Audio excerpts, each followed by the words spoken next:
करी कौन पैया बुझात नइखे बट बनल जगह त बुझात नइखे करी कौन पैया बुझात नइखे बट बनल जगह त बुझात नइखे तनी रोका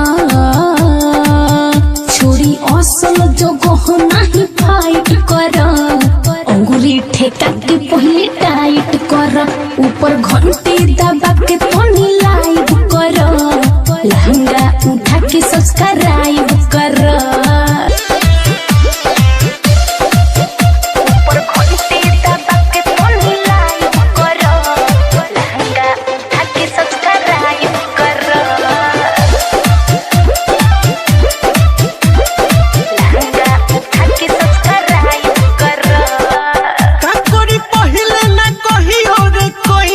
कुछ उरे कितनो ठेकैनी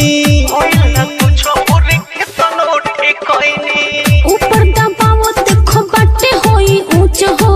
जगह पर अपने से जाई पहुंच हो तनी बूझ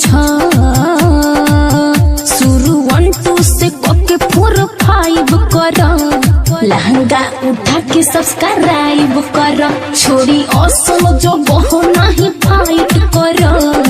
अंगुली ठेका के पहले टाइट